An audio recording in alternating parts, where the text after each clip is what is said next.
안녕하십니까, 레필입니다. 11월 14일 두산 에너빌리티 보도록 하겠습니다. 두산 에너빌리티 보겠습니다. 400원 상승해서 2.4% 상승했고요. 16,900원으로 마무리했습니다. 자, 오늘 이제 두산 에너빌리티 아주 강하게 상승을 시작했고요. 장 후반으로 갈수록은 조금 이제 상승을 반납하면서 마무리했지만 그래도 17,000원 근처에서 마무리했습니다. 시간의 거래량도 어제보다는 좀 줄었지만 16,950원으로 추가적으로 더 상승하면서 마무리했고요. 1거래량이 이제 1,100만 주, 1,150만 주 정도로 우리가 원하는 이제 1,000만 주 이상의 거래량이 다시 한번 나왔습니다. 그래서 아직까지 이제 의미 있게 그런 피크 거래량에 가깝게 터지진 않았습니다만 그래도 꾸준히 1,000만 주 근처에 그런 거래량이 유지가 되고 있다라는 것이 상당히 이제 고무적이다라고 보여지고요. 아직까지도 두산 에너빌리티에 대한 수급이 살아있다라고 좀 보여집니다. 보통 이제 수급이 좀 줄어든다라고 했을 때는 거래량이 점진적으로 줄어들어가지고 평소에 이제 낮게 유지하던 그런 거래량까지 며칠 내로 이제 바로 가게 되는데 지금 같은 경우는 11월 1일부터 해가지고 피크 거래량으로 시작해서 좀 줄어드는 듯 하면서 다시 좀 늘어나고 그런 반복을 하고 있습니다. 그래서 뭐 아직까지는 이제 공격적으로 막 거래량이 붙어서 엄청나게 올라간다라고 보기는 좀 어렵지만 그래도 계속 적정 거래량을 유지해주면서 수급 자체가 어느 정도 붙어 있다. 요 정도 좀 분석이 가능할 것 같습니다. 자, 그리고 이제 10월 말부터죠. 정확하게 이제 10월 말부터 확실히 이제 이 두산 에너빌리티가 반등을 시작했고요. 12,900원대 찍고 나서 지금 16,900원까지 거의 4,000원 가까이 반등을 성공했습니다. 그래서 확실히 이제 두산 에너빌리티의 그런 반등 추세, 반등을 한번 시작하면은 한 50%까지는 쉬지 않고 올라가는 그런 분위기가 다시 한번 형성이 되기 시작했고요. 이번에 워낙 이제 많이 내렸기 때문에 이 하락분에 대해서 분명히 이제 갭도 좀 메워주고 있고요. 거기에 대해서 이제 반등도 좀 해주는 것 같습니다. 자, 그래서 오늘 같은 경우는 일단 일별 차트를 먼저 보았을 때 우리가 이제 61선 근처, 그죠? 계속 저항으로 생각하던 이 지점이 있습니다. 그래서 16,600원 정도를 지금 한 4번 정도 터치를 하면서 뚫지 못했었는데요. 근데 그 구간을 오늘 이제 한 번에 돌파를 했습니다. 그래서 사실상 이제 좀 더 그림이 좋았을 그림은 이 꼬리를 달지 않고 그대로 이제 밀어붙이면서 좀 마무리했어도 아주 좋았겠지만 사실 뭐 꼬리를 달면서 이렇게 마무리한 것도 뭐 크게 나쁘지 않다라고 봅니다.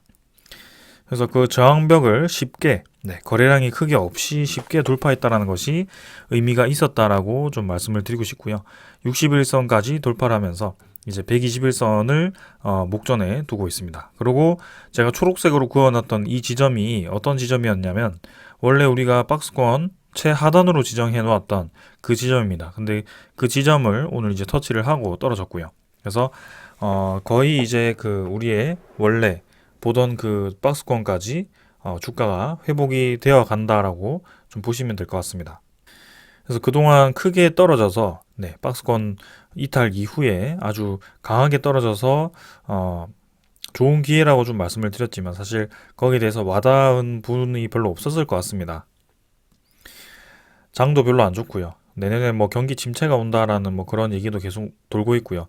그런 상황에서 이제 저점을 찍고 올라갈 것이라는 생각을 하기가 쉽지는 않죠. 근데 그것을 이제 우리가 계속 낮은 구간에서 베팅을 할 수 있었던 것은 이 기업에 대한 믿음 때문이었습니다. 그래서 기업이 가진 그런 기술력, 그 다음에 시장을 계속 믿었기 때문에 실제로 이제 그런 기술력과 시장이 계속 긍정적으로 진행되는 듯한 그런 모습이 보였었기 때문에 그렇게 매수를 할 수 있었던 거고요. 그래서 분할로 들어가서 결국에는 이제 저점을 찍고 12,000원대 찍고 다시 올라가는 그런 그림이 만들어졌습니다. 그래서 추후에 여기서 이제 좀 더 밀어붙여서 꼬리를 메우는 그런 양봉이 추가적으로 나오거나 이 얇은 음운구름 사이로 주가가 돌파해서 나가준다면 상당히 긍정적인 흐름으로 진행될 가능성이 큽니다. 그래서 21선도 완벽히 지금 반등에 성공했고요. 21선, 61선, 5일선이 모두 가파르게 지금 모이고 있습니다. 그래서 그 모이는 지점이 이제 요 정도 며칠 내로 이제 21선이 좀 강하게 올라서 골든 크로스를 이룰 거라고 생각을 하고 있고요. 그 골든 크로스를 이루었을 때 주가의 흐름은 여러분들도 이제는 잘 아실 거라고 생각합니다. 그래서 추가적인 더 상승이 계속 나왔었다 이때까지. 그래서 지금은 저는 최소 한 2만 원 초반까지는 이전의 패턴과 그런 기술적인 분석을 보더라도 진입이 가능하다. 단기간에 진입이 가능하다라고 보고 있고요. 그 이후에 추가 상승이 조정 없이 뭐 나올지 아니면은 한번 이제 자리를 잡고 좀 어느 정도 자리를 잡고 다시 한번 추가 상승을 시작할지는 그때 가서 한번 지켜보도록 하겠습니다. 그래서 상당히 이제 긍정적으로 주가가 진행을 하고 있다는 점. 그래서 보통은 이제 21선을 이렇게 돌리고 나서 결국에는 21선을 찍고 다시 올라가는 뭐 그런 그림이 좀 많이 그려졌는데요. 지금 같은 경우는 아주 강하게 힘을 좀 받고 있습니다.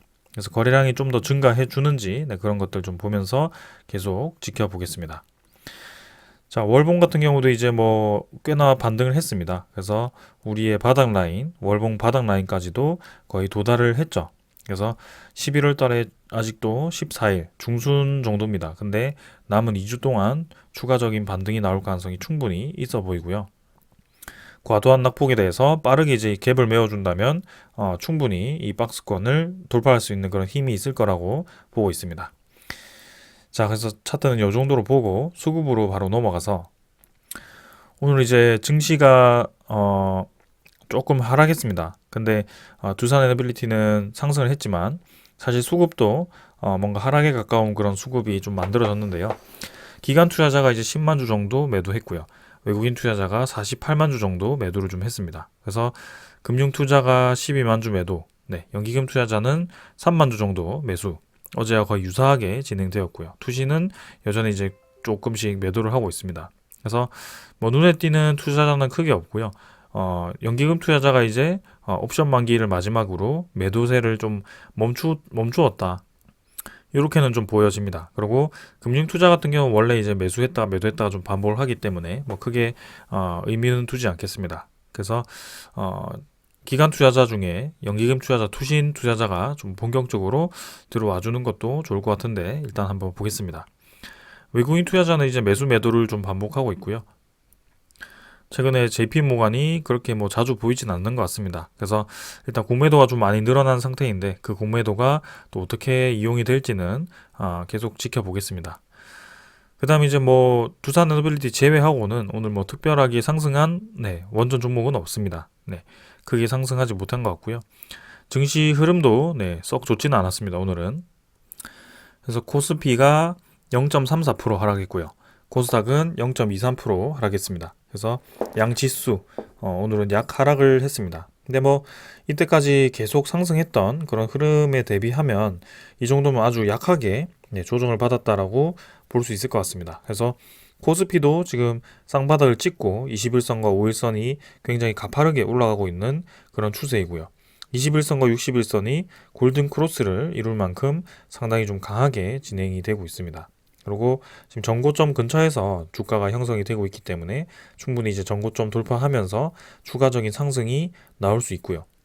월봉도 상당히 이제 긍정적이죠. 그래서 일단 여기서 계속 올라가기보다는 어느 정도 이제 자리를 잡고 조정을 받는 구간도 있을 거고요. 그 구간에서 박스권을 형성하면서 이 지지 라인과 저항 라인이 어느 정도 이제 형성되는 그런 시기가 올 겁니다. 그래서 그 시기 이후에 우리의 실물 경제가 완벽하게 이제 회복을 하면서 그런 반도체라든지 그런 제조업에 분명히 사이클이 슈퍼 사이클 그런 얘기 많이 들으셨죠. 그래서 호황기가 찾아올 겁니다. 그래서 그 호황기가 올 때마다 우리나라 코스피 지수가 상당히 크게 반등을 하였고 그때마다 좀 그런 제조업 관련 우량주들이 상당히 많이 올랐었기 때문에 이런 구간에서는 그런 날을 기다리면서 차분히 이제 그런 종목들 우리나라 우량주들 모아가는 것도 나쁘지 않다라고 보고 있습니다. 그래서 지금은 이제 방송을 제가 잘 안 하고 있지만 삼성전자와 같은 그런 종목들 매우 괜찮다라고 저는 보고 있고요. 좀 길게 보신다면 확실히 도움이 될 겁니다. 자, 그 다음 뭐 투자자 수급은 외국인 투자자, 기관 투자자 모두 이렇게 진행되고 있고요. 확실히 이제 외국인 투자자가 계속 코스피를 매수하고 있습니다. 외국인 투자자가 계속 매수를 하고 있고, 기관 투자자는 약 매도를 했지만 최근에 이제 들어온 그런 매수량에 대비해서는 확실히 매도량이 별로 없습니다. 그래서 우리나라 지수에 지금 외국인 투자자와 그런 기관 투자자가 좀 매수세로 들어오고 있다. 이렇게 좀 보여지고요. 그 다음에 코스닥 지수 같은 경우는 21선을 찍고 이제 코스닥이 61선까지 왔습니다. 추가적으로 더 올라가야 되겠지만 그래도 저점을 찍고 좀 꾸준히 올라가는 듯한 그런 모습이 보여지고 있고요. 여기서 이제 전고점까지는 아직 멀었습니다. 800포인트까지 가야 되기 때문에 확실히 이제 그런 이 기술주, 바이오 종목 위주로 좀 있는 그런 코스닥 종목이다 보니까 아무래도 좀 약하게, 상대적으로 약하게 진행이 되는 것 같습니다. 자, 그래도 잘 선방하였고요. 넘어가도록 하겠습니다. 그 다음은 이제 환율이고요. 환율이 지금 또 이제 반등을 합니다. 쭉쭉 내려가다가 1329원, 오늘은 1330원 정도에서 마무리 좀 한 것 같고요. 1310원까지 떨어졌다가 지금 이제 반등을 좀 했습니다. 그래서 환율도 이제 무자비하게 계속 떨어질 수만은 없죠. 주식도 그렇듯이 분명히 이제 그런 저항 라인, 그죠? 지지 라인이 있을 겁니다. 그래서 환율도 이제 급격히 떨어지긴 했습니다만 이대로 쭉 계속 떨어지기는 어려울 것 같고요. 여기서 분명히 한번 반등이 나오거나 그런 이 구간에서, 적정한 구간에서 자리를 잡는 시기가 올 겁니다. 하지만 전체적으로 이제 고점을 찍고 저점으로 향하는 그런 추세는 만들어지고 있다. 이렇게 좀 보시면 될 것 같습니다. 그래서 전체 그림에서는 분명히 이제 환율이 떨어지는 방향으로 갈 거지만 이 환율이 당장 내일 아니면 다음 달에 1200원으로 가야 된다, 1100원으로 가야 된다, 이런 거는 없습니다. 그래서 일단 환율이 그런 추세, 하락하는 추세로 접어들었다고 한다면 우리나라 증시에 대한 그런 가치가 상대적으로 이제 올라가는 거기 때문에 그런 외환, 그죠? 외인 자본들이 다시 꾸준히 지금 이렇게 들어오고 있는 겁니다.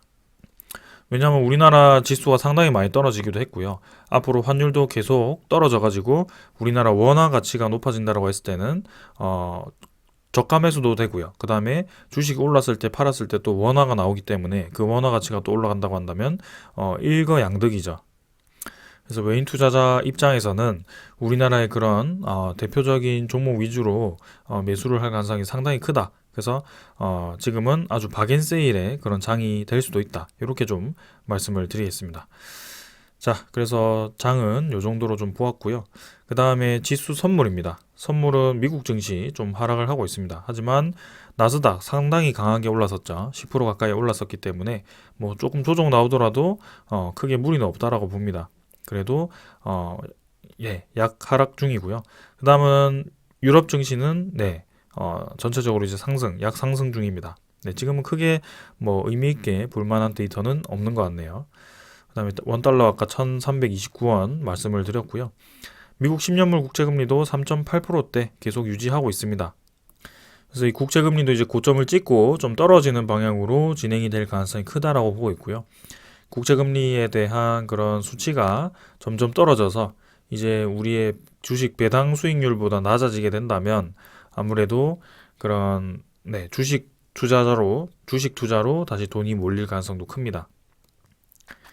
그래서 결국에는 이제 이 돈이라는 것이 주식 시장에 갔다가 국제 시장에 갔다가 뭐 그런 식으로 좀 돈을 벌기 위한 그런 움직임이라고 할까요? 그런 식으로 좀 움직이는 것 같습니다. 그래서 국채 금리도 이제 떨어지게 되었을 때 그 국채 금리가 떨어짐으로 인해서 손해를 볼 수 있는 그런 상황이 생긴다면 다시 돈을 벌 수 있는 방법으로 또 움직이겠죠. 그때 이제 때마침 이런 식으로 이제 코스피에 대한 뭐 아니면 그런 글로벌 증시가 상당히 낮게 떨어져 있다면 분명히 저가 매수가 또 들어올 수 있는 거고요. 어느 정도의 그런 순환이 있다라는 거죠. 돈의 순환이 있기 때문에 그런 것들을 좀 이해를 하고 우리도 그런 좀 큰 그림을 그리면서 계속 천천히 좀 지켜봐도 크게 무리가 없다라고 보고 있습니다. 자, 그래서 증시는 이 정도로 좀 마무리를 하고요. 그 다음에 이제 두산에너빌리티 공매도 잔고 한번 확인해 보겠습니다. 공매도 잔고가 이제 계속 늘어났었죠. 늘어나다가 어제 하루, 금요일에 하루 좀 감소를 했습니다. 1530만 주대로. 근데 오늘도 추가적으로 조금 감소했네요. 그래서 한 2만 주 정도 줄어서 1532만 주 정도로 진행이 되었고요. 일별 공매도 거래량은 오늘 조금 늘었습니다. 45만 주 정도가 진행이 되었고요. 이 공매도 거래가 확실히 아직도 꾸준히 진행이 되고 있습니다. 그래서 이 1500만 주에서 추가적으로 공매도 잔고가 더 증가하는지 그런 것들 계속 살펴서 보도록 하겠습니다. 그 다음 두산 에너빌리티 대차 잔고도 한번 보겠습니다. 이 대차 잔고 같은 경우도 이제 11월 달, 요런 이제 연말 정도 되었을 때 좀 이제 늘어나는 경향이 있었습니다. 두산 에너빌리티가 그런 경향이 있었고요. 이번에도 약간 체결이 조금씩 많아지고 있습니다. 그래서 연말에 이제 그런 대차 거래를 이용한 뭐 그런 이벤트가 있는 것 같습니다. 근데 그 어떤 이벤트인지는 정확하게 이제 파악을 하지 못했는데 일단은 그런 추세가 있었습니다. 그래서 이번에도 약간 그런 식으로 좀 진행이 되고 있는 것 같고요.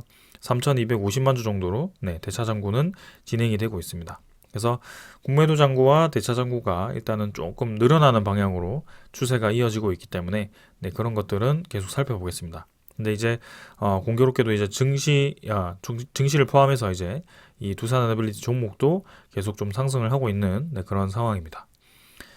자, 그 다음에 이제 종목 상세.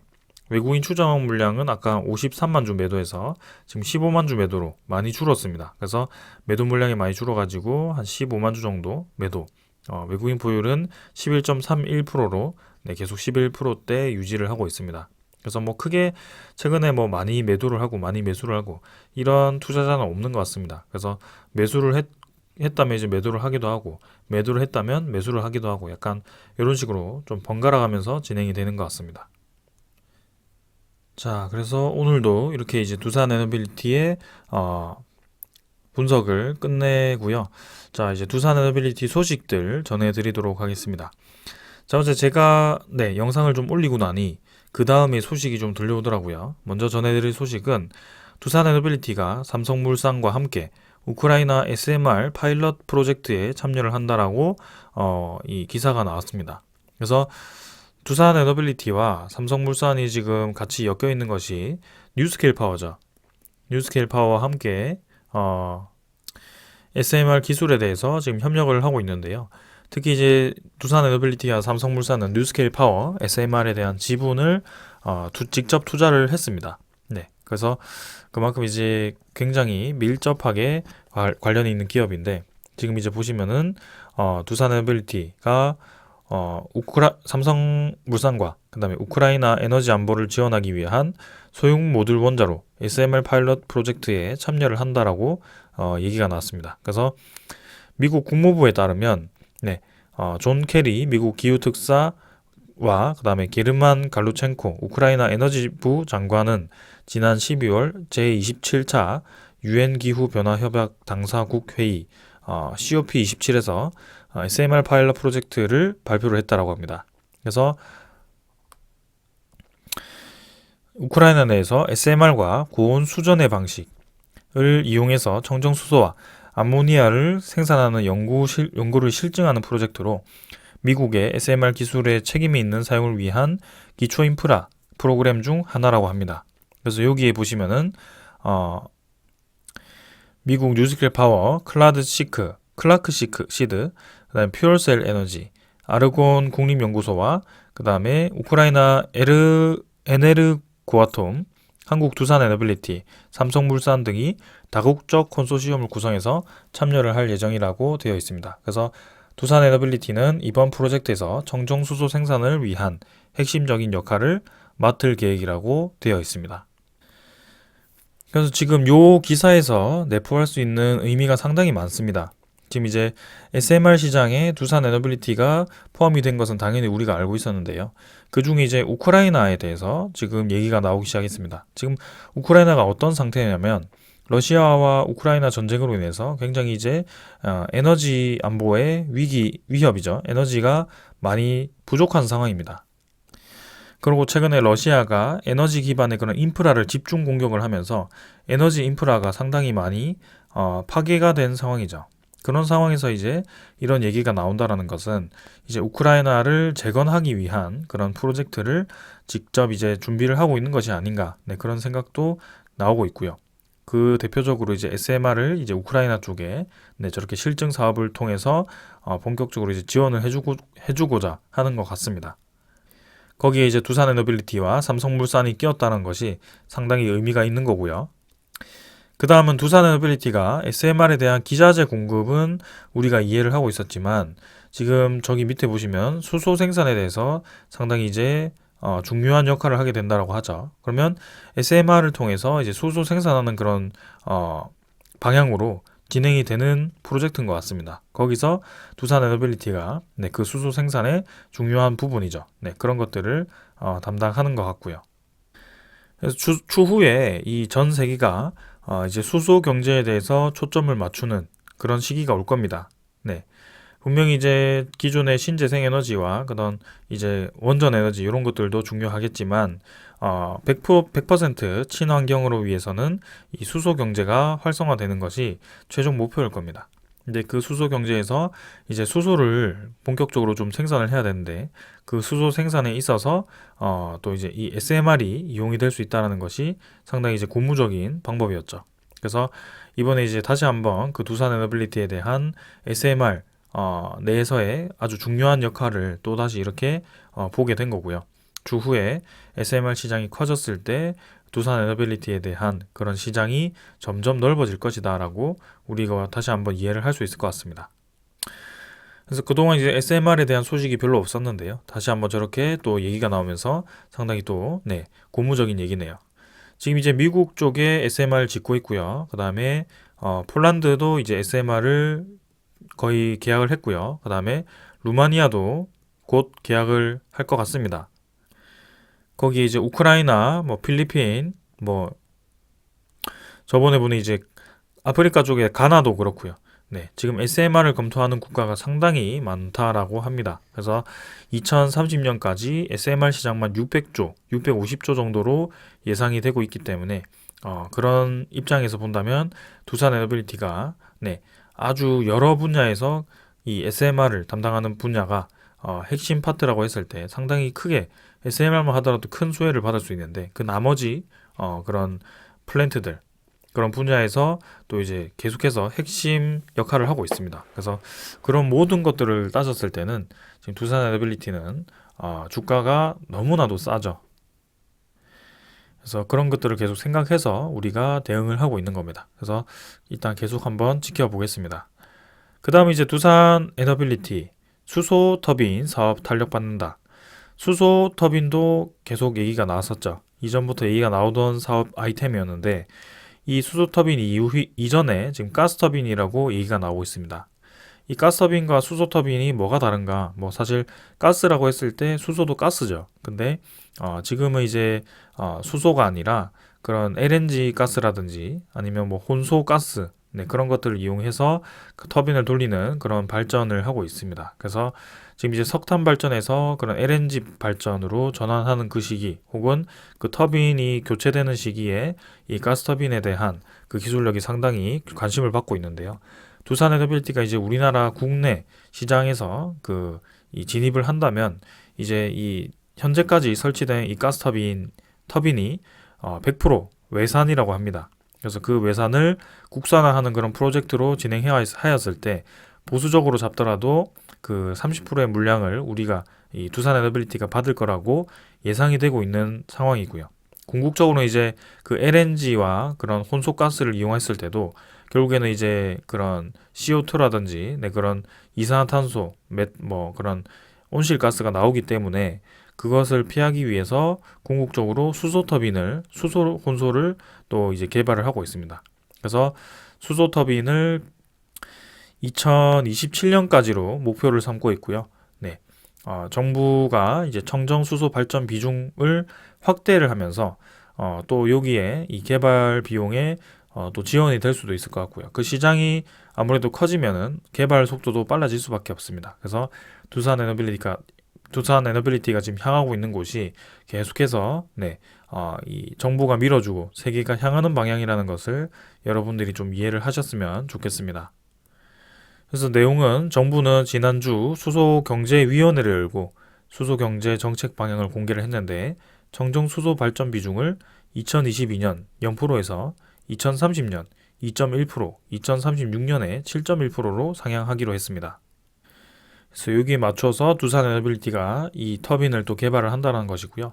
지금 현재 이제 국책 과제를 통해서 이렇게 혼소, 수소 터빈 연소기 50% 수소 혼소 시험을 앞두고 있다라고 하는데요. 그 이외에도 지금 이제 수소 전소 터빈, 전소라는 것은 수소 100%를 사용해서 터빈을 돌린다는 겁니다. 그래서 그런 것들을 이용해서 네, 이렇게 수소 전소 터빈용 연소기를 2026년까지 개발할 계획이라고 합니다. 자, 그러면 이제 가스터빈이 개발이 되었는데 이 수소를 100% 이용한다라고 해서 뭐 똑같은 거 아닌가? 같은 가스를 이용하는데 왜 이렇게 2027년 이런 식으로 좀 늦게 진행되는가?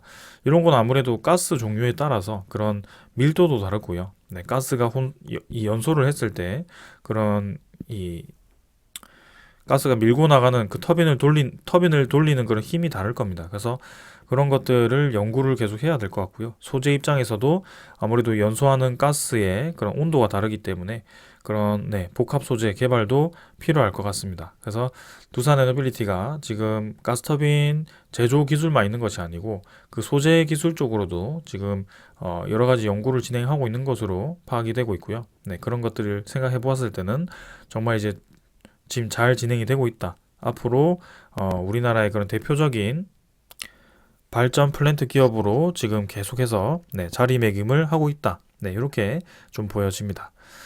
자, 그 다음은 네, 초고난도 원전 해체를 이제 시뮬레이터로 연습을 한다라는 이런 얘기가 나오고 있습니다. 그래서 뭐 크게 우리가 뭐 내용을 깊이 알 필요는 없겠지만 추후에 세계 원전 해체 시장 규모가 2050년에 200조 원에 달할 것으로 예상이 되는 만큼 상당히 이제 큰 시장입니다. 그리고 우리나라 내부에서도 이제 원전 해체가 필요한 상황이기 때문에 그런 것들을 선제적으로 이제 기술 개발을 할 필요가 있죠.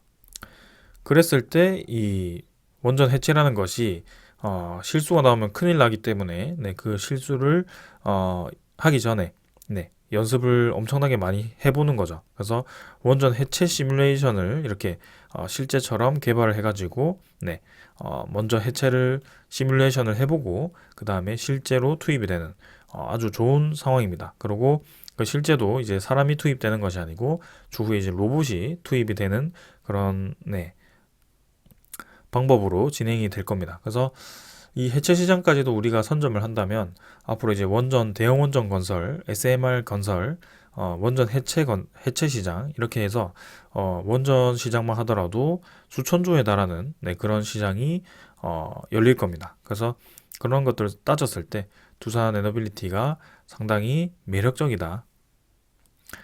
장기 투자를 해볼 만하다. 이렇게 좀 말씀을 드리고 싶습니다. 자, 그 다음은 두산 에너빌리티 분기 보고서가 오늘 나왔고요. 분기 보고서가 나왔을 때 재무제표를 좀 살펴보겠다라고 말씀을 좀 드렸습니다. 자, 그래서 연결보다는 이제 단일이죠. 단일 재무제표를 보겠습니다. 자, 개별 재무제표를 보시면 일단 유동자산이 기말, 그죠? 작년 말보다는 훨씬 많이 늘었습니다. 근데 이제 이거는 이제 기말이기 때문에 작년에는 굉장히 두산 에너빌티 재무제표가 별로 좋지 않았기 때문에 반기 보고서와 비교를 한다면 지금 그래도 좀 늘었습니다. 그래서 반기 보고서에는 현금성 자산이 2,700억 정도로 잡혀 있었는데요. 그 2,700억에서 지금 4,580억으로 현금성 자산이 또 늘었습니다. 그래서 현금 보유액이 꽤나 이제 많이 늘었다라고 볼 수 있을 것 같고요. 단기 금융 상품이 네, 뭐 줄어들고 매출 채권이 좀 늘어나고 뭐 그런 식으로 좀 진행되었습니다. 근데 그러면 유동 자산과 이제 유동 비율이라고 해서 유동 부채를 또 봐야 됩니다. 유동 부채는 밑에죠. 네. 유동 부채가 밑에 있습니다. 여기 5조 9천억인데요. 이 유동 부채가 반기 보고서 대비해서 꽤나 좀 늘었습니다. 그래서 유동부채라는 것은 1년 안에 갚아야 되는 그런 금액이 여기 다 포함이 되어 있는 거고요. 그럼 유동부채가 왜 늘었는지 한번 살펴보도록 하겠습니다. 당연히 이제 작년보단 줄었지만 올해 반기보고서보다는 늘었습니다. 매입 채무는 뭐 조금 늘었고요. 단기 차입금도 줄었습니다. 네, 반기 보고서 대비해서 줄었었고요. 근데 이제 보시면은 많이 늘어난 것이 유동성 장기 부채입니다. 작년 대비해서는 좀 별로 안 늘어난 것처럼 보이지만 반기 보고서에는 이 유동성 장기 부채가 5천억 가까이였거든요. 근데 지금 1조 가까이로 늘었습니다. 그래서 약 5천억이 지금 늘어난 상황인데 이 유동성 장기 부채라는 것이 원래 이제 장기 부채로 있다가 그죠? 장기 부채가 이제 비유동 부채로 잡히는데 그런 것들이 이제 기간이 지나면서 1년 내로 갚아야 되는 돈으로 포함이 되었을 때 이 유동 부채로 넘어오게 되어 있습니다. 그래서 유동성 장기 부채로 이렇게 넘어오는 것이고요. 그 5천억이 다시 한번 만들어진 것입니다. 그래서 지금 그 만기가 다가오는 그런 부채에 대해서 유동 부채가 좀 늘어난 상황이고 유동 자산 대비해서 유동 부채를 비율로 맞추었을 때 70% 정도가 유동 비율로 나오게 됩니다. 그래서 아직까지도 유동 비율이 부족하다라고 좀 말씀을 드릴 수 있을 것 같고요. 반기 보고서 대비해서는 유동 비율이 좀 줄어들긴 했습니다.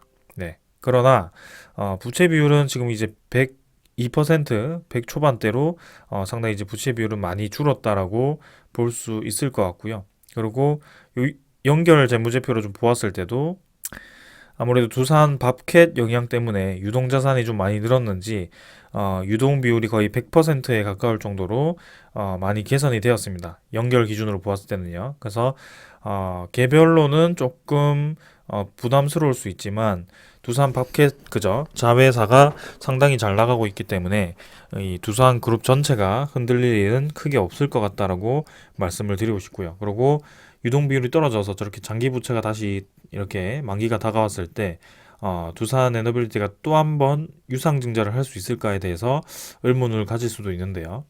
거기에 대해서 이제 두산 지분이 30.5%밖에 되지 않기 때문에 그 유상증자, 주주 배정 유상증자를 무리하게 했을 경우에는 이 주주 지배력을 잃을 수도 있습니다.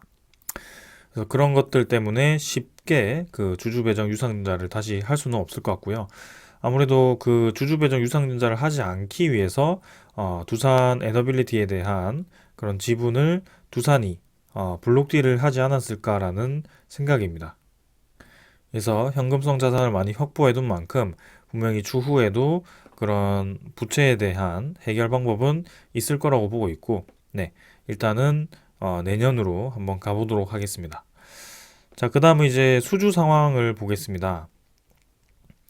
매출은 다 보았고요. 수주 상황을 좀 보았을 때는 두산 에너빌리티에 대한 수주 상황은 이렇습니다. 그래서 올해 이제 9월 달에는 네, 대우건설로부터 부천 열병합발전소에 네, STG 공급이라고 되어 있네요. STG가 뭔지 모르겠는데요. 네, 724억. 그다음에 사우디 쪽에 해수 담수죠. 네, 그래서 8,500억. 그다음에 뭐 태안 안면 클린 에너지. 요거는 이제 반기 보고서 때 보았던 내용입니다. 그래서 지금 총 해가지고 수주권들이 한 3조 가까이 되네요. 벌써. 그래서 개별로만 이제 3조 가까이 수주를 한 상황이기 때문에 그러고 얼마 전에 1조 6천억 네, 이집트를 계약을 했기 때문에 지금 거의 5조 가까이를 두산 에너빌리티가 수주를 한 것 같습니다. 개별로만. 그래서 상당히 이제 고무적으로 지금 잘 진행이 되고 있다. 사업은. 단 이제 저렇게 이제 유동 비율이 조금 네, 부족하기 때문에 그 현금 마련에 있어서 좀 더 준비가 필요할 수 있을 것 같다. 네, 이 정도로 좀 말씀을 드리겠습니다. 그래서 일단 우리가 지켜보는 그런 사업, 그다음에 그런 확장성, 네, 그런 것들이 계속 연이어서 소식이 나오고 있습니다. 좋은 소식들이. 그래서 주식이라는 것은 뭐 지금 당장의 그런 상황보다도 앞으로에 대한 상황을 반영하기 때문에 그런 좋은 소식들이 많은 이 종목으로서는 그런 힘 있는 세력들이 한번 주식을 올리기 위해서 정말 작정을 한다면 정말 많은 소스들이 있습니다. 두산 에너빌리티는. 그래서 기대가 좀 많이 크고요. 그간 두산 에너빌리티가 올라갈 때마다 움직였던 패턴들을 좀 보았을 때는 좀 세력주와 같은 그런 모습이 많이 보였습니다. 그래서 이번에도 충분히 그렇게 올라갈 수 있습니다. 네, 그렇게 100% 올라간다라고 말씀 못 드리지만 그렇게 올라갈 수도 있습니다. 그래서 그만큼 한번 힘을 주면 올라갈 소스는 아주 많기 때문에 그때까지 우리는 천천히 계속 대응을 하면서 지켜보면 될 것 같습니다. 그래서 거래량 보면서 그 다음에 그런 시장 상황 보면서 계속 지금처럼 분석을 진행하겠습니다. 자, 오늘은 여기까지 하고 마무리하겠습니다. 감사합니다.